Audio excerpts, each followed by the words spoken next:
Welcome back to another Reddit readings video. If you enjoy these stories, don't be scared to leave a like. Now, do be scared. Sit back, relax, and enjoy. No one is allowed to die at Disneyland. Did you ever wonder how that's possible? Working at Disneyland is not all it's cracked up to be. There are things the general public is not privy to, although rumors circulate online about certain practices. One of these rumors is true. Nobody is allowed to die at Disneyland. As part of the Anaheim Fire EMT team, we are on site for more serious events. The park staff, known as cast members, have their own team of trained personnel. They deal with everything from small cuts and scrapes to ride-induced sickness. But every once in a while, somebody needs to take a trip to the hospital. When that happens, two of us will prepare an ambulance and a nurse will be called in to assist. We transport the patient to a nearby hospital and treat them on the way there. Within the short amount of time we have, starting an IV in the back of a moving vehicle can get pretty hairy, let me tell you. But I've done it on multiple occasions. Potholes can make things really interesting when you have a needle in someone's arm and you're fishing for a vein. The important thing is to make sure you don't hit an artery or poke yourself with the bloody needle, especially if your patient looks like an IV drug user. I've been assigned to the theme park for the past few months and have come to enjoy working here for the most part. Until today, I'll tell you why. As I've said before, nobody is allowed to die at Disneyland. And sometimes fate is not kind enough to comply with corporate policies. This morning, I was called in to assist with an accident near the teacup ride. It was still early and the park was quiet as visitors were just starting to file in. The weather was warm and sunny, a typical Anaheim day, but there was a barrier set up near the entrance to the ride. Several people were being questioned and were complaining loudly about their phones being confiscated. A few were in tears and looked borderline hysterical. These people were being taken behind closed doors by men in suits with Disneyland badges. It'll be given right back to you. Just a moment, a security guard was saying, and I saw him hit the delete button to get rid of the most recent video on a visitor's cell phone. Park policy, he said, giving the device back to the woman. Thanks for your cooperation. Enjoy the rest of your day. She started to protest, looking at the deleted file, but her husband grabbed her arm and pulled her away, casting a nervous look at the barricade. The woman eventually relented and the two of them walked off. Right this way, the security guard said, looking at me. He directed me behind the barricade and I saw a very terrified teenager was doing CPR on a decapitated man. With each thrust, blood spurted out from the place where his head should have been. The sounds being made were disturbing, like a wet dog toy being stepped on over and over again. One of the squeaky ones. What are you doing? Why? I tried to get the words out but couldn't. We need you to take over for the kid. This man needs to be taken to a hospital. I stared at the security guard, dumbstruck. A hospital? This man needed to get to a funeral home for cremation. There would be no open casket for this one. You must be kidding. The security guard grabbed my arm and pushed me over towards the kid. Take over, he said. The kid is tired. You need to do your job. Another security guard joined him and the two of them gave me a stern look which indicated I'd better not argue with them. I tried to explain to them, unsure how they weren't getting it. I tried to tell them CPR was not going to help a dead man with no head, but it was like talking to a brick wall. And pretty soon they made it clear that if I didn't do what I was asked, I would be the one in need of a hospital visit. As completely insane as it was, I got down on my knees and took over, doing CPR on the headless man. Each time I pushed down on his chest, a fountain of partially coagulated blood shot out from the hole at the top of his neck. What happened to him? I asked the kid who I'd taken over for. I recognized him as the one who ran the ride. I don't know, man, he said, shaking and pale. I just looked up and the dude's head was flying. Man, I don't even know where the damn thing ended up. I pressed down on his sternum again as hard as I could, repeating the same amount of pressure, the same depth, despite the fact that it was all pointless. 100 compressions per minute, 2 inches deep, ensuring proper placement of the hands. It was also ingrained in me that I did it perfectly, despite the fact that this man would never breathe again. Eventually, someone who looked like a manager showed up. He was wearing a sharp-looking suit despite the warm weather and had cold blue eyes with no indication of any compassion. Hey, these guys wanted me to keep doing CPR, I told him, quickly sensing that he was in charge of this clown show. Can I stop now? He's obviously dead. The man in the dark suit shook his head. Keep going. Don't stop. He had a look about him that I didn't like.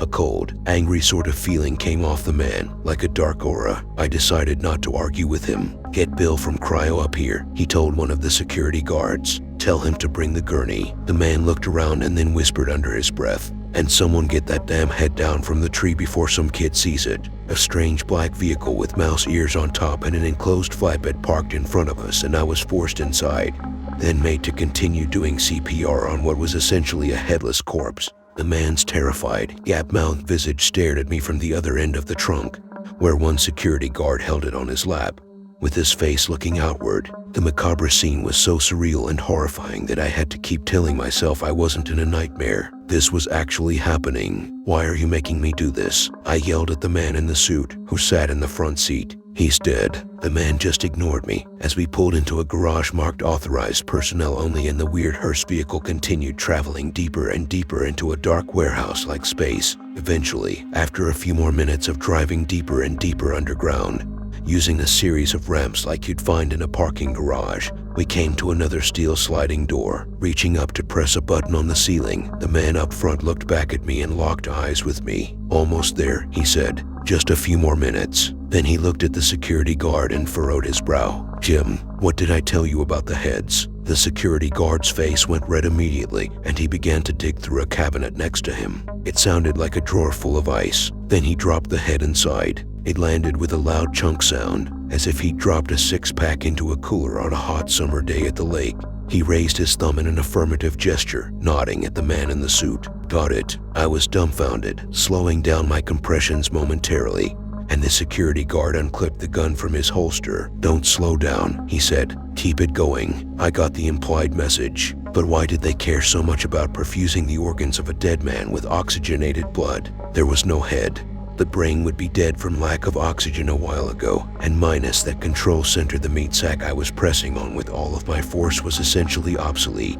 It was all pointless, unless memories came back to me of things I had heard in the past. Hadn't Walt Disney insisted on being cryogenically frozen? No, that was insane. Those ideas were insane. But then, as if confirming my worst fears, I saw the writing on the next steel sliding door read, Disneyland Cryogenics Research Facility, CRF authorized cast members only past this point. The next area consisted of massive tanks filled with swirling blue fluid. I saw people suspended in the liquid, their faces frozen like Han Solo in carbonite, their mouths open in silent screams. "It's real," I heard myself whisper silently, then refocused my efforts on CPR. Suddenly it seemed as if there might be a purpose to all of this after all. We pulled into one final, large room. It was filled with equipment that looked decades beyond anything I'd seen before. It reminded me of pictures I'd seen of the Large Hadron Collider, massive, complex mechanical forms that I could never even begin to understand. "Here we are," said the man in the suit, getting out of the front seat. He came around to the back and rolled us out on a gurney with the assistance of a few others. Meanwhile, I just continued doing compressions, too terrified to stop.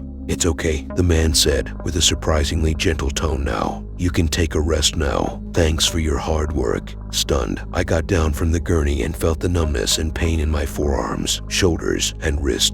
I had a lot of practice doing CPR, but that was exhausting even for me. Feeling like I was in a daze, I looked around at the space I was in, taking in my surroundings. "What is this place?" I asked. "Well," the man said, "you're gonna need to sign an NDA so we can let you out of here. I guess I can fill you in." I saw the headless man was being brought up onto a platform, and his head was being carried up there as well. Large machinery hung down from the ceiling, reminding me of Frankenstein's lab, right before he brought the monster to life. A man in a white lab coat was fiddling with items on cloth-covered tables and preparing instruments, like a doctor about to do surgery. You might have heard about how the man himself once wanted to be frozen, kept in cryogenics until the future so that he could be brought back to life again. You've heard that right. Most people have. Sure, I wasn't sure if it was true or not. Well, it is, and he's kept down here in this laboratory. But what most people don't know is that a large portion of the profits this corporation brings in goes towards fulfilling that goal. This equipment down here cost billions of dollars to build and install, and we've finally got everything set up just the way we need it. I wasn't really sure what to say. The man just continued on. "The thing is, we don't want to try it out on the boss first. What if it doesn't work out? So we've been experimenting with other, volunteers. That's why we had people frozen down here. That's why nobody is allowed to die at Disneyland. We need to use every available resource we have. Those bodies you saw on the way in here, those were people who suffered accidents in the park or who snuck in after hours. At least, they're the ones who nobody would notice missing. Like this guy, exactly like this guy. Do you know he has no family or extended relations? Robert Biggs here is 34 years old, lives alone, and his only real joy in life is coming to Disneyland. My throat felt tight, my stomach began to drop, and it was like there was a concrete block sitting inside my gut all of a sudden. "What are you doing to him?" I asked, watching as the man in the lab coat skewered his head atop a shiny, sharp steel rod, as if he were a giant piece of barbecue meat. A shish kebab. The wet, squelching sounds of blood and viscera being pushed aside could be heard as he slid it into place. Bob's head wobbled back and forth slightly, and then was still. "We're going to help him," the man said, "just like we've been helping so many others who died in this park. Or should I say, almost died in this park." The world was turning dark around the edges as I tried to focus on staying conscious. I'd never felt so terrified and jarred as I did at that moment. I really felt as if I might pass out from the overwhelming nature of everything that was happening. But I shook it off and told myself to snap out of it. Who knew what these people would do to me if my lights went out? I imagined myself waking up as a victim of their twisted experiments, a man with two different sets of arms and a second head maybe. I shuddered. "Right this way," the man in the suit said, leading me towards a small steel table. For the first time when he spoke, I saw something else in his eyes, something hard and dark, like a second entity living within his gaze, a second pair of eyes looking back at me from inside. "Here's the agreement we'll need you to sign," he said, holding out a pen and pointing at a stack of papers 3 inches thick. "Take your time and read through it all. You don't want to sign something you don't understand." His voice was amicable enough, but the look of the contract told me otherwise. Not only was it as thick as a book, it was typed in what appeared to be a 4 or maybe 5-point font, single-spaced, and written in complex legalese. The first sentence was 3 pages long. I looked up at the dead man on the platform and watched in horror as the man in the lab coat attached electrodes to his head and lowered a massive device that looked like a huge laser pointer, directing a beam of energy at his forehead. The dead man began to convulse and shake, his eyes blinking open and closed. His arms started moving up and down, his legs pumping as if he were on a stationary bicycle. "Holy shit," I muttered, trying to tear my eyes away from the scene unfolding up there so that I could read the first sentence of the NDA again. Or try to. It was a brain buster. The party heretofore referred to as the viewer will be obligated to, on completion of this contract, and without prior understanding of the event heretofore referred to as the disturbance, will. I got to about the same part as before, then blinked my eyes as the words became fuzzy and I lost my place amidst the jumble of tiny letters. It was utterly unreadable. "All set?" the man in the suit asked, flipping pages until we were at the back of the stack, at a spot marked signature. My eyes drifted up to the platform again, and I saw the dead man was now actually beginning to sit up. He was looking around the room dully, like someone who has just woken from a long sleep.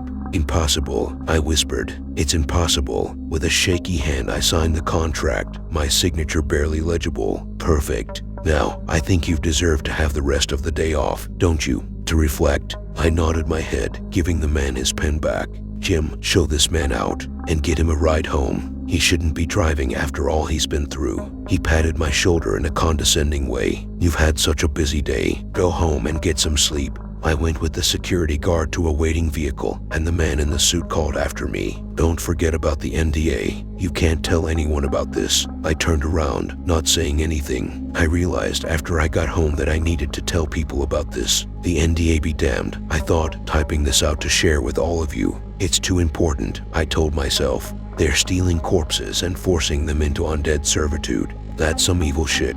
That's like end of the world, zombies taking over, apocalypse level evil shit." The man in the suit suddenly made me think of a necromancer, some evil sorcerer bent on keeping people alive against their will. I was starting to think that he wasn't a man at all, but something else, as I thought back to the thing I had seen hiding in his gaze. Who knows what endless tasks the dead of Disneyland are being forced into by that dark modern-day wizard. Someone has to do something about it, and maybe this is the first step towards stopping him. Edit 1. I got a weird email right after posting this. It was a highlighted portion of my contract. I'm trying to make it out, but it's something about the consequences of breaking the NDA, something about forfeiture of life and livelihood. I'm starting to get a little worried. Edit 2. Okay, it's only been a couple minutes, but already I'm getting really freaked out. There's somebody outside my window. They've been moaning and groaning, and they're walking around in my garden, scraping their fingernails against the window glass. I've tried calling the cops, but it doesn't go through. It's like somebody messed with my phone and hacked it so I can't call the emergency numbers. It just goes through to the Disney Plus sales department. Edit 3. Somebody is trying to get in my front door. There's more than one of them. I can hear them trampling through the garden and scratching at the wood. I need to get out of here. I'm gonna make a run for it. If you don't hear from me again, stay away from Disneyland. And whatever you do, try not to die if you go there. You might wake up as a soldier in the undead army of Walt Disney. My mother startles me all the time and I can't stand it anymore. This all happened years ago when the front door started rattling around like an old tooth in a rotten gum. My parents had left me alone even though I was far too young, so I told myself it was only the wind and ignored those random thuds and bangs. But while I played Mario Kart in the lounge, those sounds morphed into a furious thump thump thump so violent I couldn't help but picture an escaped serial killer trying to break in. I went to go investigate. As I turned into the landing, those noises tapered off, and by the time I reached the door, only the ankle-height flap was rattling around because Snoopy, my pet cat, was mashing his skull against the clear screen. His magnetic collar released the locking mechanism on contact. Although this trick usually took some trial and error, I let out a sigh of relief as he leaped onto the welcome mat and licked his front paw. The situation had been a nasty combination of nasty weather and a 9-year-old boy's overactive imagination. That's all. With my heart rate already climbing down, I pushed the letterbox open to confirm the coast was clear. At the far edge of the garden, a vague, out-of-place shadow slipped away into the gloom. Quickly, I reeled away and launched into full-blown denial mode. Maybe it was a trick of the light, or the squirrel that dug up Mom's rose bushes. Yeah, that's it. Another quick scan of the outside street confirmed my suspicions. There was nothing to worry about. Big boys didn't get spooked by dumb squirrels. Just then, the kitchen phone screeched, which made me jump up and yelp. The landing branched off in 2 directions. Left led into the kitchen, right went through to the lounge. Due to the house's odd layout, you could walk in an infinite loop around the stairs. In the kitchen, I grabbed the cordless phone off the counter. "Alex, we're still here with your gran," Dad said. "Your mom's speaking with the doctor now. Is everything okay?" My parents had enough problems. No reason to tell them a bit of air spooked me. Besides, if they didn't think I could handle staying home alone, it meant no more unsupervised gaming sessions.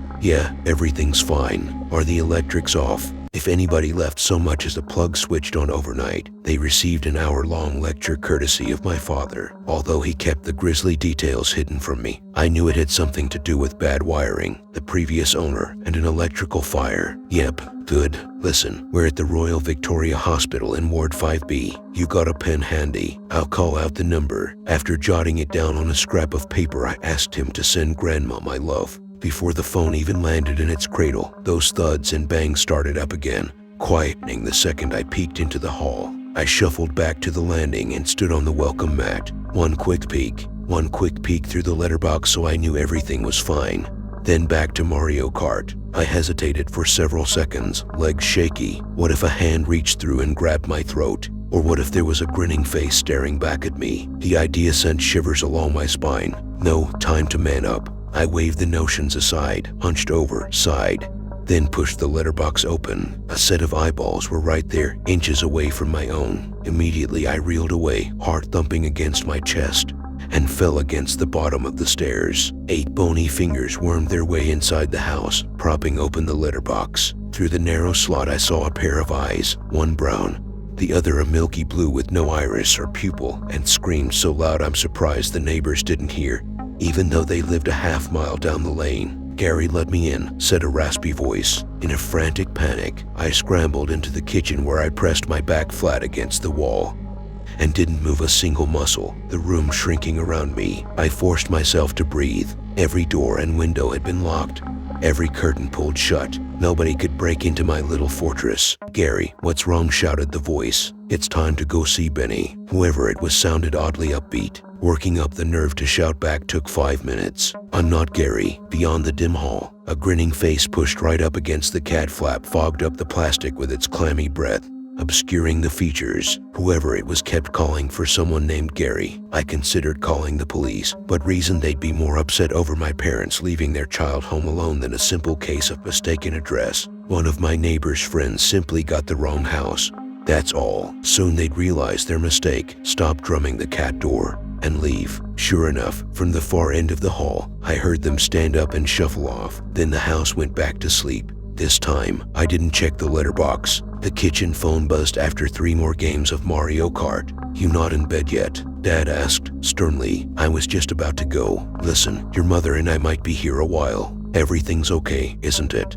"Sure, grand. Get to bed. Call us if there's any problems." At night, the journey upstairs always freaked me out, even without intruders outside. You could only turn the downstairs light out from downstairs, which meant flicking off the switch trapped you in swelling darkness.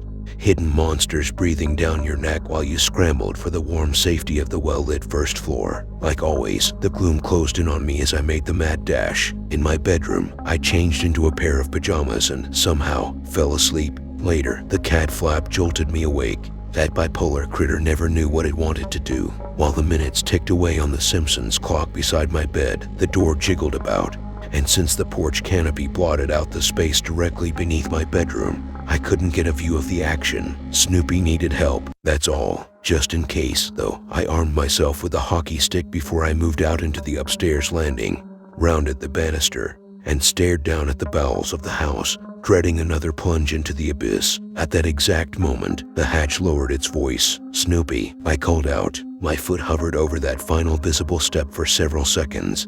Then I darted the rest of the way and flicked the switch before the monsters could snatch me. And as the bulb overhead blinked on, my blood ran cold, because now the cat door lay on top of the welcome mat. The screen and surrounding mechanism had been knocked loose, leaving a gaping wound through which the outside air reached out and nipped at my toes. Maybe Snoopy pried the thing from its housing by ramming his head against it too many times. That cat did have an exceptionally thick skull. Either way, that hole may as well have been an open invitation to any thieves and murderers. Dad needed to hear about this. Still armed with the hockey stick, I snatched the phone off the kitchen counter. But as I held it against my ear, the lounge door shivered open several inches. Wait, was somebody inside the house, or had my nerves taken over like whenever I ran the upstairs gauntlet? "Snoopy," I whisper-shouted into the darkness, slotting the phone in my pajama pocket. Arms quivering, I shuffled across the room, pushed the door open with the stick, and poked my head inside. Empty. Another open door at the far side of the room brought me into the hall. Then a right turn brought me back to the landing, where my stomach unclenched. All clear. On instinct, I flicked the light switch from the base of the stairs off using the hockey stick so there'd be less distance to travel, rushed up the steps, and then realized I'd forgotten the scrap of paper with the hospital's number scribbled on it.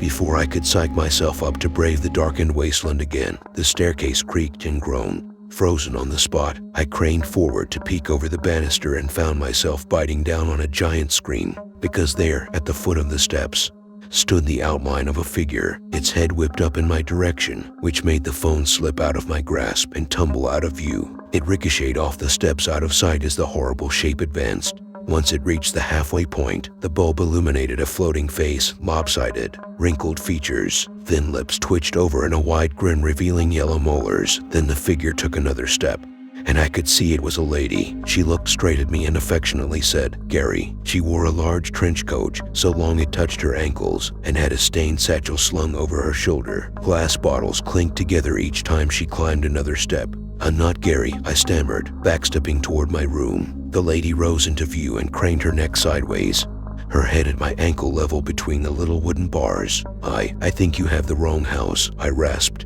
Part of me believed whoever it was would soon realize this was all a big mistake and leave. After rounding the stairs and stepping onto the landing, her arms went up as though anticipating a hug. "Come to mommy." I slammed the door shut and held my body against it, my breath shallow and quick, but the intruder swatted me aside and stepped through. I planted my feet and swung the hockey stick in a fierce arc. It hit the lady's right temple so hard vibrations traveled along my forearms, but her smirk didn't even falter. I stepped away, trembling. In the light of the bedroom, I got my first proper look at the trespasser. She was tall, taller than my dad even, and painfully thin. A network of red veins stood out along one half of her face. Deep wrinkles furrowed the other. As she lunged at me, the momentum knocked me down and stripped my breath away as her body pinned mine against the carpeted floor. Withered hands engulfed my face and hooked the sides of my mouth. Long digits, capped with fingernails sharper than ice picks, pulled and squeezed my cheeks the way you would a baby. I pummeled her jaw again and again, but the blows had zero impact.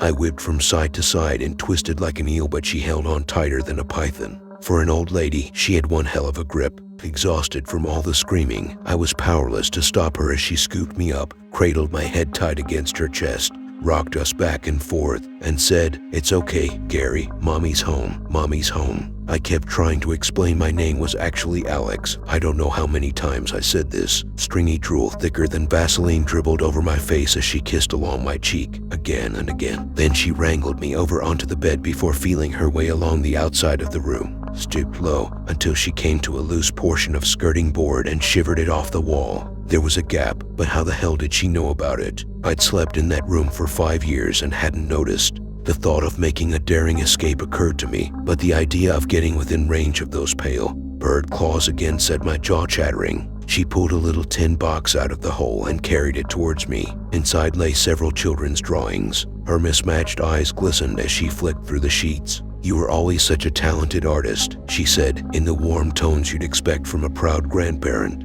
My entire body quivered as the drawings passed from her hands to mine. The first one showed 3 figures, a mother, a boy, roughly my age with the same dark hair, and a second, shorter boy. The names above them said Mommy, Gary, and Benny. Back in the middle of the space, she pulled a vodka bottle out of her satchel, but rather than take a swig, she doused the carpeted floor with a clear liquid, dabbing the wardrobe, a chest of drawers, and my work desk as she passed them by. The blue walls turned a shade darker from where she'd splashed them. After completing a full lap of the space, she held the bottle above her head and let the remainder of the contents spill over her like rainwater. Then she tossed the bottle aside and pulled a little box of matches from her coat pocket. "Time to see Benny," she said cheerfully, eyes locked on mine. Then, without the slightest hesitation, she struck the match and tossed it onto the floor. Flames raced around the room. They stretched out across the carpet, up the walls, over the bookshelf, spreading in every direction. They even extended over the bed, high enough to lick the soles of my bare feet. This caused me to stand against the wall, bouncing from one side to the other, desperate to avoid getting burned. Breathing became more and more difficult as the fire surged and swelled. It engulfed the desk where I did my homework. My Action Man figures practically cried out as they liquefied. Outside the room, a smoke detector wailed. This horrible worse than nails against a chalkboard. The sour stench of burning flesh and singed hair melted into the air, and while the raging inferno built up and up, the lady spun in circles, proud of her handiwork, ignorant of the fact she was burning like a Salem witch. Hell, if anything, it looked like she was enjoying herself. I was about to get embalmed inside my own bedroom. I needed to escape. But even without the lady throwing up an obstacle, the floor was an absolute death trap. I'd never make it across. My eyes whipped around, finally landing on the window. Dad always said climbing out one was a good way to break your neck, but what other choice did I have? I bounced up, twisted the handle, and hesitated as I looked down. Darkness blotted out the canopy beneath the sill. I knew it was there but hesitated nonetheless. "Gary, no," the pyromaniac said, and as she did, her breath ignited like some sort of Vegas stage show. She lunged forward, arms outstretched, eager for one last hug. That's how the firemen would find our remains, I thought, 2 interlinked skeletons. Maybe they'd think she died shielding me from the blaze. "Come back," she said. "Let's be a family again. Talk about your motivational speeches." When I got my body half outside, she threw herself across the bed and snatched my left ankle. Her palm had the consistency of jelly. The flesh came away in wet globs. One little hop, and then the world gave way. My feet hit the angled surface of the canopy, sending me skidding sideways. After a split second of weightlessness, my back hit the top of a bin and made me spin right around. Then I crashed into Mom's rose bushes, hard, still aflame. I tore off my pajamas and rolled around in the dirt, my hands and feet already blistering. I'd made it out in one piece, though. I looked up at my bedroom, where the intruder swiped the air and said, "Gary, no, come back, come back." Her cries degenerated into a twisted scream of agony as the flesh dripped off her bones like candle wax. At top speed, I flew toward the neighbor's house where I mashed their doorbell. They got the shock of their lives at the sight of a 9-year-old covered in sweat and soil standing on the porch. Without pausing for a single breath, I explained the situation. Then they rushed me to hospital, the same one my parents were in. The fire brigade arrived in time to save the house, although the repair costs set my parents back a fair bit, even with the insurance money. But there was another nasty surprise to come, because after the coroners identified the old lady by her dental records, they determined how she knew about that hidden compartment. She was the previous owner of the house. Have you ever experienced the Mandela effect? I have. A phenomenon I've noticed getting more and more attention lately is something called the Mandela effect.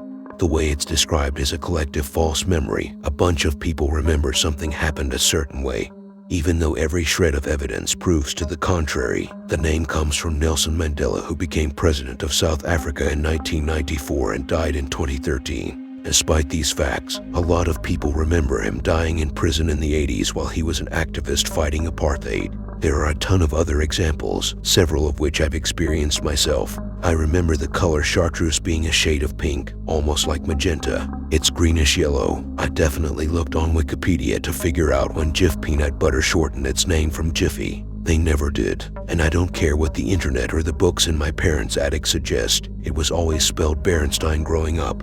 It was Berenstain, though the general consensus is just that, boy, human memories sure are imperfect. Another half-serious theory about these phenomena is that, at some point, people with false memories have actually crossed over from a parallel dimension almost exactly like the one they exist in now. Those dimensions are so similar, in fact, that the only difference is the one fairly minor detail in question. The Monopoly guy wears a monocle, for example. He doesn't. If someone has a bunch of false memories, by this theory, it would indicate they've jumped dimensions a number of times, perhaps slightly flummoxed at the inconsistency of reality with how they remember it, but otherwise unharmed. Aside from being general, easy to mistake details, the one other aspect that Mandela effect phenomena shares is that people are unable to pin down the specific time that they cross dimensions. In most cases, the false memories originated years ago, often in childhood, but people can't name the instant things changed. There was one time I've experienced the Mandela effect, however, that while it comes from my childhood, I remember the exact moment the jump happened.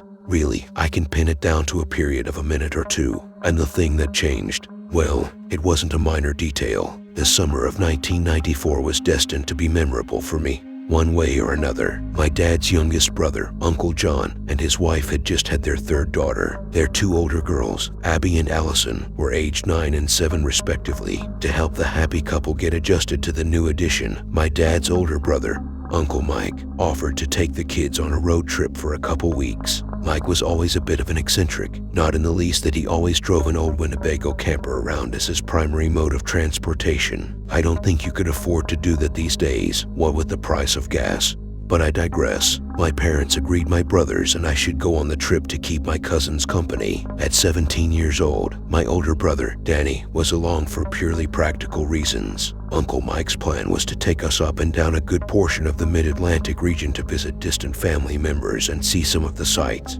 Danny was way too old and cool to hang out with a bunch of kids still in elementary school, but having another person along with a driver's license to spell Mike made sense. My brother, David, though, I truthfully thought there was no good reason to bring him along. He was only 5, though I certainly loved him after a fashion. In my 10-year-old mind, he was the most annoying little kid in the world. I argued and argued with my mom that he shouldn't come, that he would only be a hindrance, but she made no bones about it. If I wanted to go, then David would be coming too. At last, I relented. The trip itself was amazing. We started off in Ohio at a festival run by a distant uncle who was the pastor of a local church that had rides and cotton candy. The works. We went through Harrisburg to see Hershey Park and tour the governor's mansion, lost air conditioning on the way to the Liberty Bell in Philadelphia, and spent time with some second cousins on a river ferry near Annapolis. The trip was scheduled to be 10 days long. Looking back, it's amazing the number of things we managed to see and do in that short period. The motorhome itself was relatively small, as such things go. Sure, there was a small kitchenette, a table, couch, even a bathroom, but there was only one small bed situated up over the cabin. While we were all more than comfortable while driving, There was really no way the Winnebago could accommodate all 6 of us to sleep. Accordingly, my dad and Uncle John had given Uncle Mike money so we could stay at hotels along the way. Like I said, Mike was a bit of an eccentric. For one reason or another, we could only stop at Speedway stations for gas, and the only hotels he would stay at were Marriott's. At the hotels, we would always reserve 2 adjoining rooms, one for Uncle Mike and Danny, another for us 4 younger kids. In the kid room, Abby and Allison would share one bed, and that meant David and I got the other. If I'd thought David was the most annoying little kid in the world before the trip, well, now I was sure of it. I'd shared a room with him at home since shortly after he was born, but at least there we had separate beds. Now, his thumb sucking, he was way too old for that, kept me up late into the night. Once I'd finally managed to fall asleep, I'd inevitably get woken up an hour or 2 later when he'd encroach my space, his sucking and slurping practically in my ear. It was awful, and after a week I was ready to be done with it. One last thing I need to make note of, even though the different locations we visited were awesome in and of themselves, some of the most fun us 4 younger kids had was at the hotel pools. Despite only staying at Marriott's, we were continually surprised by the varying designs at each of the franchise locations. Allison, Abby, David, and I spent hours in the pool at every stop, splashing, racing, and generally having a grand time. Our last scheduled stop was in New York City, and we got in extremely late at night. I'm not sure how many tourist groups of mostly 10 and unders have walked the streets and ridden the subways of Manhattan at 2 in the morning. But on July 8, 1994, we made one more. As always, Uncle Mike had booked us rooms at a Marriott, specifically the one next to the World Trade Center. We slept in late that morning, toured the Empire State Building, and found our ancestors' registries on Ellis Island from when they came through. We had just gotten into the base of the Statue of Liberty when Uncle Mike gave us 2 options. We were due to head home the next morning, and the estimated wait to get to Lady Liberty's crown was almost 3 hours. Did we want to stay in line or go back and check out the hotel pool? The vote was unanimous. I remember among his other annoying traits, it took David an inordinately long time to change into his bathing suit. He was just getting the hang of tying knots, and it made me want to scream watching him fumble with the cord on his suit, vehemently refusing to let me help him. I told him impatiently that every minute he wasted getting ready was one less minute we had at the pool. It closed at 6 and it was already almost 5, but no matter what I said, he refused to let me tie the stupid thing for him. At last, David was ready, and we raced to the elevator with the girls. As I mentioned, despite only staying at Marriott's, we'd seen a number of different pool layouts throughout the trip. Some had cabanas, others diving boards, one with actual palm trees and a fake beach, but this was the first to have an honest-to-goodness water slide. Even better, this one had 3, and best of all, we appeared to be the only guests using the pool. The bottom of the slides dumped into a section that was a sort of annex to the main pool with stairs to the right that you took to get up to the top. There were 3 flights, 15 stairs each. A sign posted on the wall read, "Slide at your own risk. No lifeguard on duty." I know because every detail of that pool trip is burned indelibly into my brain. The pool itself was a pretty standard hotel affair, nothing to write home about, so of course we started at the slide. We had limited time, after all. I checked my Timex once we got to the top to see how much we had left. It read 5:02. Darn that David and his knot tying. There were 3 slides and 4 of us. Abby and Allison claimed the first 2 and I went to move to the 3rd. David grabbed my arm, the sort of unfounded fear in his eyes that only 5-year-olds can muster. "Wait for him," he begged me. I tugged away, left his fingers clutching on the air. I told him not to be a baby, to just come down right after me. The girls had already gotten a head start, and I didn't want to be left out of the race. I threw myself down the slide. I shot out into the pool at surprising speed. It was so fast. I could tell this was going to be an amazing last day. I pulled myself out of the water using the rails on the poolside and looked at the slide expectantly. Allison and Abby were talking excitedly, already heading back up the stairs, and I thought about going with them.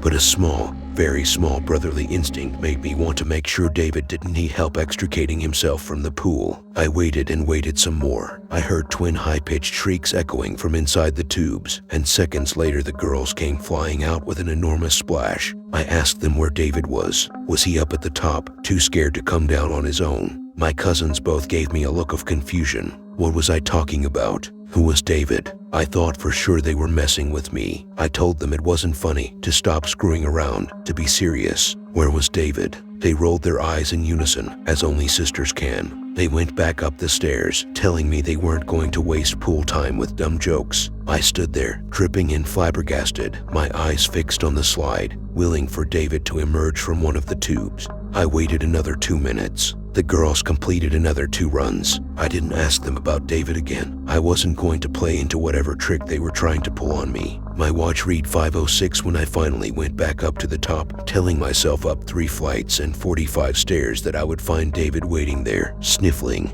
and trying not to cry, but alive. And well, the entrance of the slide was completely vacant, the only sounds from the girls again hitting the water far below. I went to find Danny and Uncle Mike. They were sitting in their room, watching something on the television. Now I was the one barely holding back tears. Danny sat up concernedly on the bed. Uncle Mike rushed to where I stood in the doorway asking what was wrong, if I'd gotten hurt. It took me a minute to gain my composure, to haltingly explain that I had somehow lost my little brother. Neither of them knew who I was talking about. I sort of lost it then, screaming, thrashing. Where was he? Why was everyone being so mean? Danny awkwardly tried to give me a hug, but I pushed his arms away. No, I screamed. Where was David? Uncle Mike picked up the phone on the nightstand between the 2 beds. He told me I was freaking him out, but that if it would help, we could call my parents. I yelled at him to do it.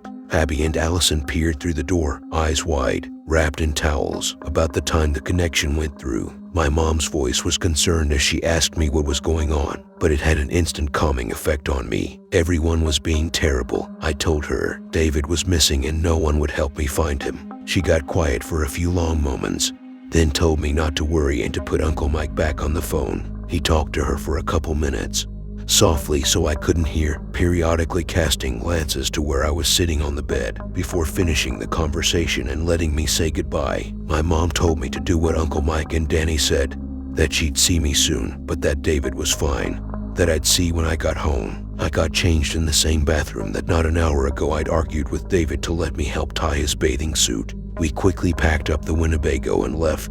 Abby and Allison stayed together on the sofa at the back of the camper, watching me nervously while I sat at the little table in the kitchenette. I didn't say a word the entire 8-hour drive home. It was after midnight and Uncle Mike had barely rolled the camper to a stop in our driveway when I jumped out, rushing to the back door where my mom stood, bathrobe held clutched around her. My dad waited anxiously behind her. Where was David? I asked her. Was he all right? Gently she took my hand and led me into the house back towards our room.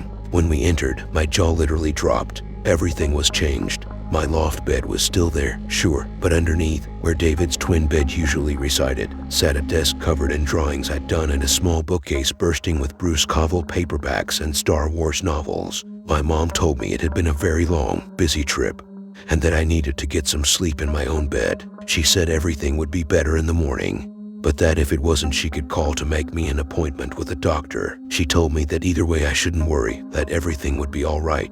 I felt something drop in my chest, just above my stomach, heavy as a stone. I fell to my knees as a gut-wrenching sob ripped from my throat, and I started shaking so hard that I couldn't manage to stop. Heartbreak and pain and guilt tore through me as I cried uncontrollably, and I think my mind broke a little bit. The next day was a set, but my mom managed to call around and find a counselor with weekend hours. His name was Mr. Calabrese, but he let me call him Mr. C, and I had sessions with him twice a week for 5 years. We talked about a lot of different things, though David came up a lot for obvious reasons. Mr. C helped show me that there was no way my entire family had conspired to trick me, that they loved me, that somehow the memories I had of David were just false. The times when he wanted to play his stupid kiddie games or accidentally broke my toys had never happened. Neither had the ones when he was little and had been scared in his crib at night, when I would reach down from my loft bed so he could stand and just barely grab my fingers with his own. My memories of the feeling of his hand in mine weren't real, and neither was he. I've lived a generally happy, productive life since the trip.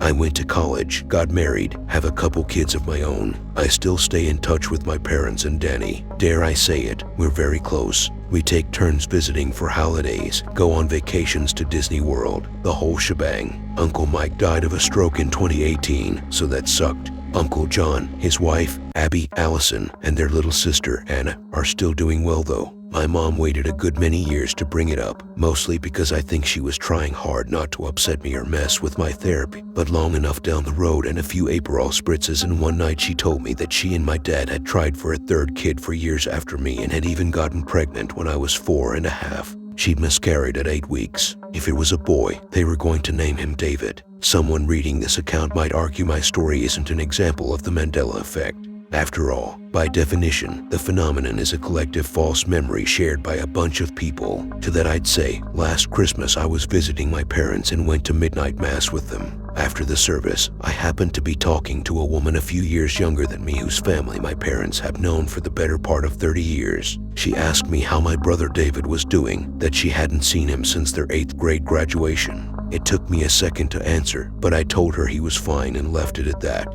I figured it would just be easier that way. If the alternate explanation for the Mandela effect is in fact the real one, that these memories are not actually false, but that those who hold them are in fact cross-dimensional travelers, then David is out there somewhere. I wonder at times, was I the one who crossed dimensions, or was he? The Marriott in New York we stayed at was destroyed along with most of the rest of the World Trade Center complex during the terrorist attack on 9/11, so even if I'd want to go back now and check things out as an adult to see if I can find evidence of tachyons or wormholes or whatever, I couldn't. I did manage to find one picture of the pool slide, or at least one exactly like I remember it, but the hotel and everything around it is gone. To David, wherever you are, I hope you know that you are loved. I hope someday, as remote a chance as it may be, I cross back over to another dimension with you in it. I hope it's one you get to meet your niece and nephew. I hope there I made a different choice and we went down that slide together. I hope it's one where we both came out the other side.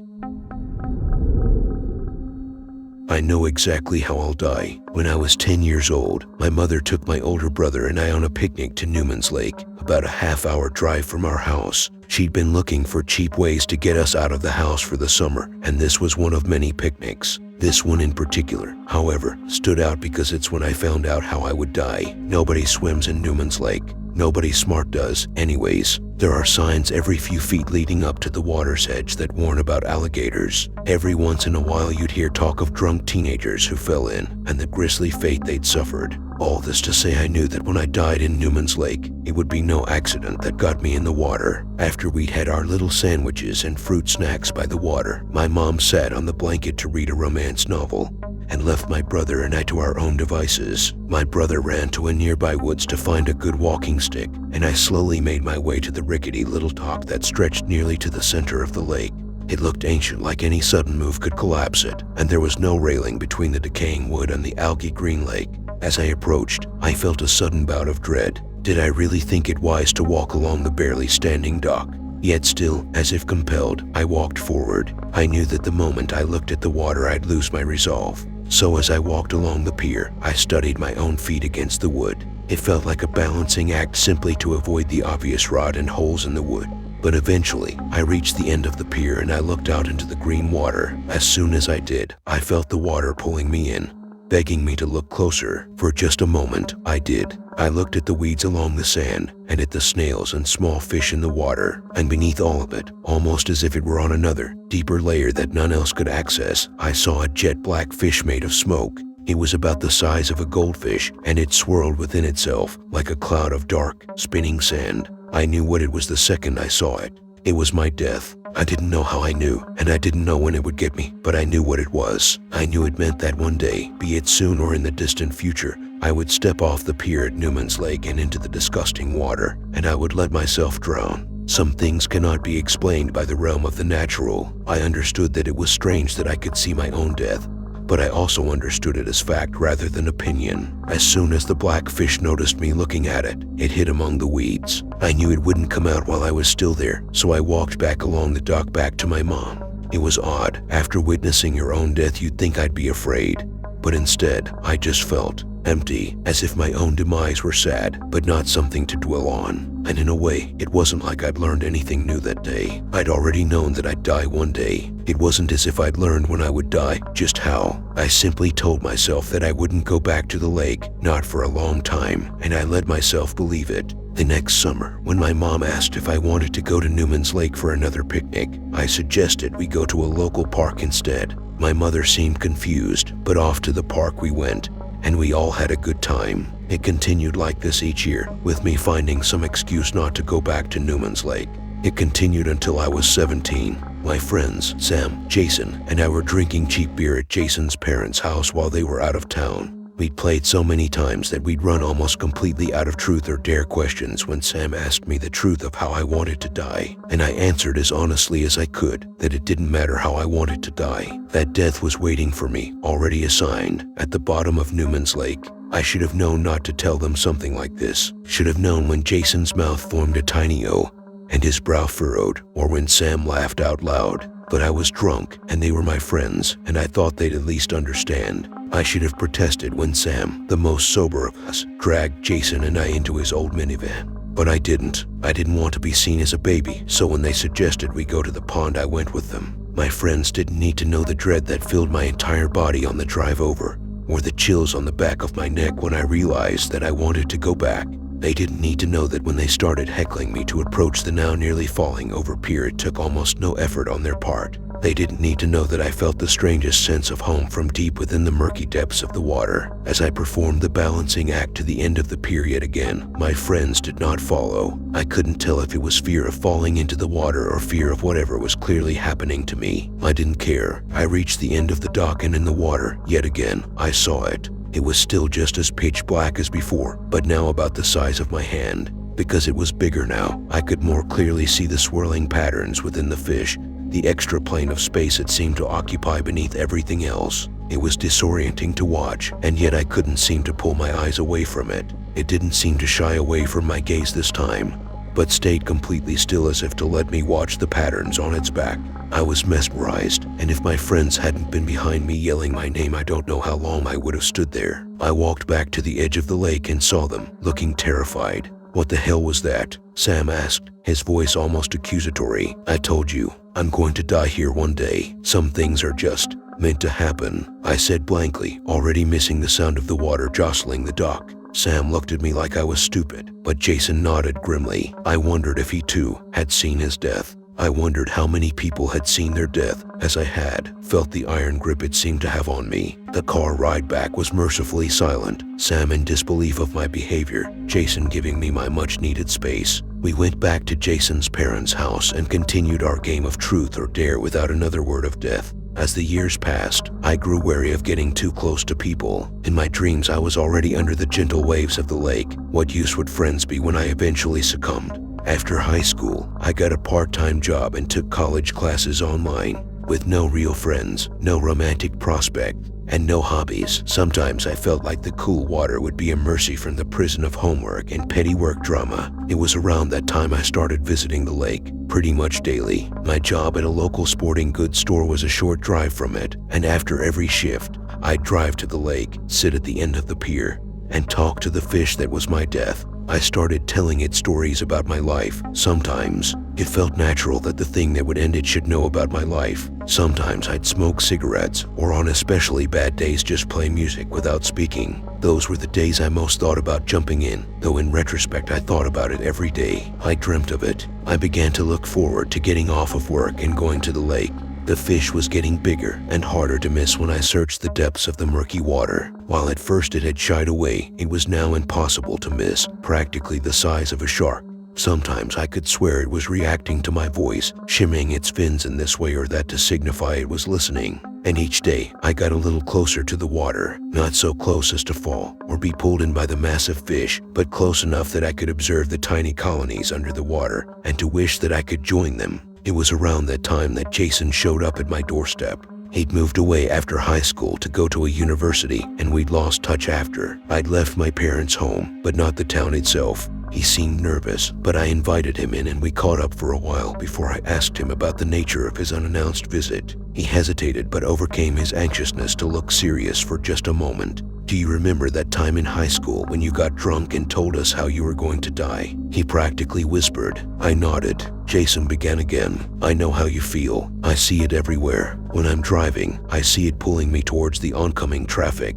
When I'm at home, I feel it pulling me towards kitchen knives or rope. I can sense it with me all the time, but I just wanted to tell you, it's not set in stone. You don't have to listen." I was horrified. I never knew that while I was fighting my battle with the lake, Jason fought just as hard. In this shared kinship, I felt happy for the first time in a long time. I'd avoided making connections for so long that it felt odd welcoming someone into my life, but I knew it was what had to be done. Thank you. It's good to know I'm not alone. I'm here for you anytime you need me, I told him. My death still calls to me. Sometimes I still even feel the urge to go to the lake and visit. But I know that death will welcome me with open arms like an old friend, and I don't want it to catch me with my guard down. Jason and I are friends, and we help each other through difficult days. The days where I dream about the sweet cocoon of water all around me, or Jason holds a knife in his hand as if it were attached. I do not belong at the bottom of the lake, no matter how it calls to me. And with Jason by my side, I hope that we can eventually die by anything other than our own hands. You should be afraid of water slides. The air was filled with the stink of sweat and chlorine as I ascended the steps to the newly completed water slide. It was advertised proudly as the tallest in a 100-mile radius, and I believed it. I've never dealt well with heights, and looking down over the edge of the railing made me feel a bit queasy. I wasn't sure how I was going to endure actually sliding down the attraction itself. My boyfriend, Craig, squeezed my hand slightly. The grip comforted me. It reminded me that I was safe and stable, not falling to my death on the concrete below. Are you doing okay? He asked, looking at me worriedly. Yes, sorry, I'm fine, just a bit nervous about heights. I felt embarrassed. Craig was always such a thrill seeker. He was into roller coasters, hang gliding. He even went skydiving once. I didn't want to ruin this for him. Someone behind me in line yelled for us to get moving, so I snapped myself out of my fear and kept climbing up the stairs. The wind made me nervous. You could feel ever so slightly how the structure would move with it, like the breathing of some giant animal. I felt like I was a mile up in the sky, even though the water slide's full height was only a little over 70 feet. After what felt like hours of climbing, we reached the top. The round entrance of the slide yawned before us. It reminded me of the mouth of a basking shark. Water rushed down the tube, creating a constant gentle roar that made it a little difficult to hear. One by one, the park patrons in front of us were guided by the bored-looking attendant into the slide, after which he'd start a stopwatch and look at it for about 30 seconds. I figured that was how he made sure there nobody bumped into one another on the way down. Eventually, it was just Craig and I left in line. I was shaking, extremely nervous, and Craig could tell. He put a hand on my shoulder and told me, "It's gonna be all right, Stephanie. I'll see you down at the bottom." His gold tooth, a souvenir from an accident while rock climbing, glinted faintly in the sun as he smiled at me. The attendant motioned for Craig to go next, and with a last loving look towards me, he was pushed down into the slide, whooping and laughing as the rushing water carried him down. The park attendant started the stopwatch. I felt the time ticking away in my head, second by second. While I knew I'd be able to do it, I was still nervous, and it felt like time slowed down as my heart pounded like a jackhammer. Finally, the attendant motioned me forward. I stepped towards the slide entrance, about to close my eyes and rocket down the cool water to my boyfriend below, when suddenly I heard the sound of the attendant's radio go off. "John, don't let anyone else go down. We have a problem. The last 3 people didn't come out the other side." I stopped, still as a statue. I was inches away from the slide entrance. If that message came a couple seconds later, I would have gone down as well. This fact haunts me. We were escorted back down to the bottom of the ride, though there was much grumbling from the various bratty teenagers and crotchety old tourists. Most went off to other attractions in the park, but I stayed at the bottom, nearly petrified with fear. I saw 2 paramedics climb up to the top of the ride, and I feared the worst. They carried a long coil of rope, I assumed to try and pull out the trapped park goers. Water was no longer flowing out of the end of the slide. They must have turned it off to make sure nobody was hurt or drowned due to the blockage. I waited for 5 minutes, then 10, then 20. Nothing happened. The paramedics were still up there. My heart was beating so fast I thought it would explode in my chest. I'd never before felt so powerless in my entire life. The smell hit me first. It was acrid and acidic, the kind of smell that makes you want to gag. A trickle of greasy, chunky, yellow-green fluid seeped out of the end of the slide, looking for all the world like vomit. Then came the sound of rushing water. I was initially overjoyed. I thought maybe someone threw up, but that they were able to get them out, that Craig would be safe. I was wrong. A stinking torrent of reeking slime and bloody chunks of meat rushed out the end of the slide, the spray splashing on my face. It burned as I screamed and wiped it off. I could see bones and organs floating in the disgusting slop, sizzling as they were slowly dissolved. Out of the muck, a horrible, dissolving figure tried to crawl out, a barely humanoid mass of melting flesh and partially exposed bones. It raised its head towards me and moaned something that sounded Stafoni before its lower jaw fell off, landing on the ground with sickening plop. I screamed when I saw the gold tooth shine out from the rapidly liquefying flesh. I don't know what happened to Craig. The official story is that somehow some clogged dissolving fluid got accidentally mixed into the water instead of chlorine. But that's a lie. It doesn't explain how he vanished for 20 minutes. It doesn't explain how the paramedics' 100 feet coil of rope never reached the bottom of a 72 feet tall water slide. It doesn't explain why the remains smelled like stomach acid. Not lie. I don't think I'll ever get an explanation. All I know is that I will never go down a water slide ever again.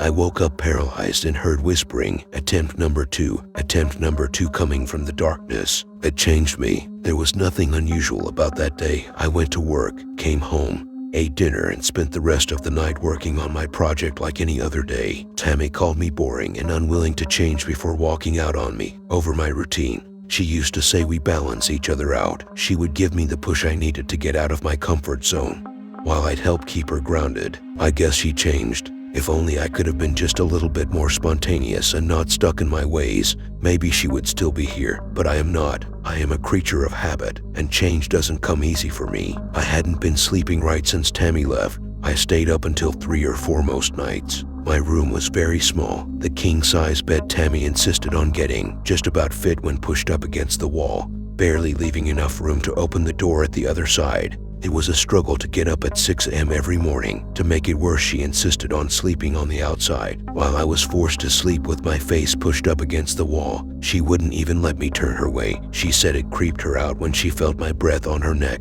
Trying to maneuver out of that bed, half asleep every morning without waking her was no easy task, and let me tell you, she was not a morning person. Part of our morning routine was her shouting at me for waking her. Once I'm up, I'm up. You know that. Why do you keep on doing this to me every morning? This wouldn't keep happening if you just let me sleep on the outside, I'd say, with instant regret, while she would call me insensitive and say something like, why would you say that you know I am claustrophobic? And she wouldn't talk to me until that night.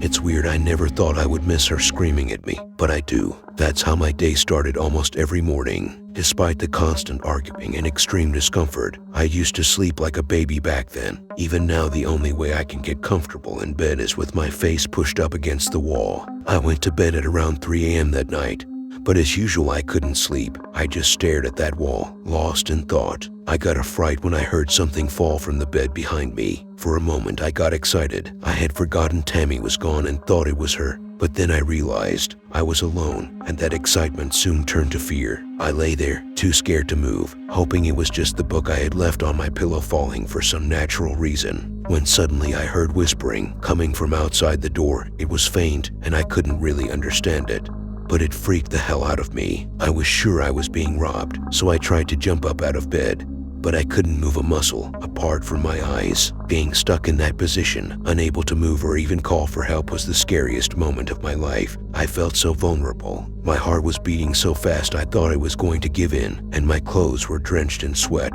At least I hoped it was sweat. Then, I heard the springs on my mattress squeaking as if someone climbed on the bed, followed by a voice whispering in my ear, attempt number 2, attempt number 2. That shocked me to my core. If that was attempt number 2, what the fuck happened in attempt number 1? For the next half hour or so, I could hear them moving around behind me, mumbling to each other. I spent the whole time expecting to be attacked at any moment, helpless to defend myself. The last thing I remember was pressure on the back of my neck and someone repeating attempt number 2 before passing out. I woke up the next morning convinced it was a dream and tried to put it out of my mind, but I couldn't. Something just didn't seem right. I went out for breakfast to the diner around the corner from me. It reminded me of Tammy.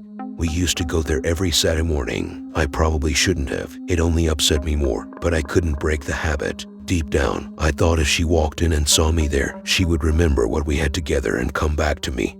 But she never did. On the way there, I noticed people were staring at me. I thought maybe there was something on my face.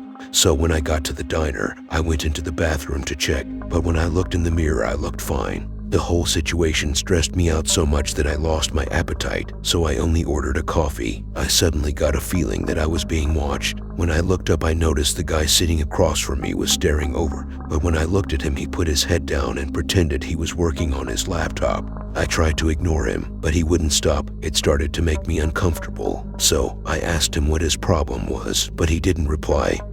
He just started nervously typing away on his computer. I had hoped that would have at least put an end to it, but it didn't. His eyes kept on going between me and his screen. I couldn't put up with his judgmental stares any longer, so I got up, walked over to his table and sat down. I could see sweat rolling down his forehead as he glanced over to the table behind where I had been sitting.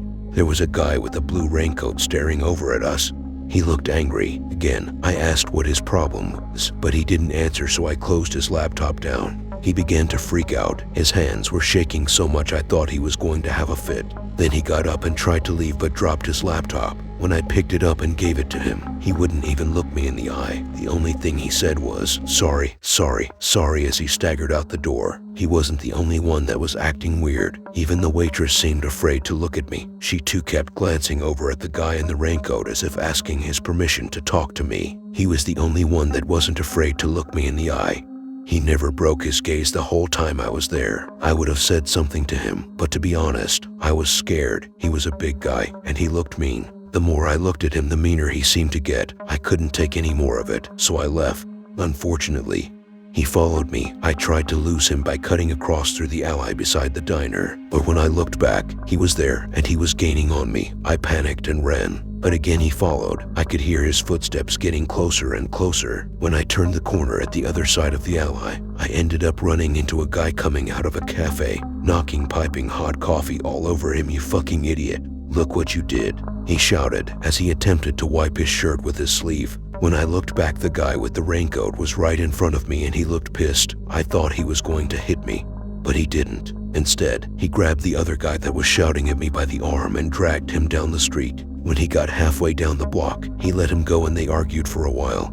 Then the guy in the raincoat pointed this way and said something to him. I am not sure what he said, but it freaked the hell out of the coffee guy. He stared up at me with his mouth open for a moment before walking away, while the raincoat guy started walking back towards me. Without stopping for even a second, I ran all the way home. I don't think the guy in the raincoat followed me this time. I couldn't see him. I was so paranoid I spent the rest of that day peeping out my window. By nightfall I was exhausted and went to bed early. It was weird. That was the first time I felt tired since Tammy left. Later that night I was awakened by the bed shaking. Then, attempt number three. Again, I was paralyzed. I tried to scream, but nothing came out apart from a slight moan. I couldn't believe it was happening. Up until then I truly believed it was all a dream. I was terrified. I tried my best to pull myself out of it, but I couldn't move. Then I heard what sounded like a power drill and my whole body started to vibrate. Even though I wasn't in any kind of pain, I felt everything else. The grinding, the crunch. I'm not sure what happened after the popping noise. I must have passed out. When I woke up the next morning, I checked my whole body for signs that what I thought happened the night before was real, but there was nothing there. Again, I thought it was all a nightmare. Even the guy in the raincoat, probably brought on by months of insomnia. Since Tammy left me, I felt so alone. I know I should have started to feel better by then, but I only missed her more and more every day. I was sure I was going to stay like that forever until that morning. I can't explain how it happened, but I didn't care about her anymore. I just felt happy and full of confidence, which was weird. I had always been shy and avoided social interactions whenever I could. But after that I felt like I could take on the world. The following day when I went to work, I felt like I was a different person, outgoing and chatty. I still felt like people were watching me, but I didn't care. I had confidence. I had no idea what had come over me. Maybe people were coming into my room and experimenting on me. Or maybe enough time had passed, and I was just over Tammy naturally. Whatever it was, I didn't care. I was happy for once. I barely thought of Tammy that day, and even when I did, I told myself, fuck her, I don't need that bitch anymore, and put her out of my mind. There was a girl I liked at my job, Kate. She worked as a receptionist. I was always too scared to talk to her. She was really pretty, and I felt she was too good for me. So, I could never get the courage to even look at her, never mind ask her out. But that day I felt like I could do anything, so I walked right up to her, smiled, and asked her to go to dinner with me. The problem was she had no idea who I was, despite the fact that I walked past her every day since she started there the previous year. She said no at first. Normally, if I put myself out there like that and got shot down, I'd be devastated. But this time I didn't let it get to me. I wouldn't take no for an answer. I had planned on meeting her that night at the restaurant where I took Tammy on our first date. We both loved the food, so I knew Kate would too. Sitting there waiting for her, I should have been nervous, but I wasn't. I was excited to be finally dating again and not stuck at home by myself. After about 30 minutes, I got a message from her saying her mom was sick and she couldn't make it. I will admit I was disappointed, but I wasn't going to let it bring me down, so I stayed for dinner anyways and tried to make the most of it. As the waiter was bringing my food, the door opened and Tammy walked in. I couldn't believe it. I had gone to that restaurant at least once a week in hopes of seeing her walk in that door, but she never did, until now. I thought it was faith. I knew exactly what I was going to say to her. I had gone over it in my head 1,000 times. As she got near me, her smile grew bigger, so did mine. I was so happy to see her, until she walked straight past me and sat down beside some guy I had never seen before. The way she ignored me like that after all we had been through did sting a little, I will admit. But it was no big deal. I was over her. I tried to ignore them and get on with the rest of my meal, but I could hear her laughing and joking the whole time. It was too awkward, so I went home. Things only got worse after that. The guy in the raincoat was waiting outside. He didn't say anything to me, he just smirked as I walked past. Despite everything that happened with Tammy and Kate, I still felt on top of the world and wasn't going to let that dickhead bully me. I didn't care how big he was. The whole way home I could hear his footsteps behind me. I planned out exactly what I would do if he approached me, but he kept his distance this time. As I was going in home, I saw him standing across the road with that sneaky smirk across his face. I thought things couldn't get any worse, but when I got in and tried to text Kate, I realized she had me blocked. I had no idea why. After that, I decided to go to bed before anything else went wrong. Again, as soon as my head hit the pillow, I was out cold. I woke up about an hour later with a splitting headache. My eyes were pulsing so much I thought they were going to pop out of my head. I was going to get up and take something for it, but when I sat up, my whole body went numb, and I fell back down. Shortly after, I heard, "Attempt number 4, attempt number 4. I felt like crying. That was the last thing I needed at that moment in time. I started to feel pressure on the back of my neck, and then I couldn't breathe anymore. Soon everything started to go black. Then I felt a sharp pain moving all the way up my spine. Then a warm liquid came pouring out of my mouth. The pain was so bad I was sure that I was going to die. Just when I thought I was going to pass out, I could suddenly breathe again. I screamed at the top of my voice. Then I heard a weird gargling noise and something wet and sticky slithered across my face, into my mouth, down my throat, then into my stomach, where I could feel it moving around like it was searching for something. The last thing I remember was a voice say, "Attempt number 4 successful." The next morning, I woke up with an anger that I never felt before, which grew and grew through the day until it turned into such a rage that I could barely hold it in anymore. Whatever they did to me that night wasn't right. I was always calm and collected. I don't remember one time in Tammy and I's relationship where I lost my temper. Even after she left, I wasn't angry with her. I blamed myself for what had happened. Now, even thinking about her, I felt like killing her, and to make it worse, she was all that was on my mind. When I got to work, I soon realized she wasn't the only person that pissed me off. I had dark thoughts about everyone that I saw. Even though I would never hurt anyone, I was frightened of myself. It was horrible. I had never felt like that before. I couldn't stay there any longer, so I said I wasn't feeling well and went home. Unfortunately, the guy in the raincoat was waiting outside for me. This time I wasn't afraid of him. I wanted answers. So I hid around the first corner I saw and waited for him. When he walked past, I jumped out, grabbed him by the throat and pushed him up against the wall.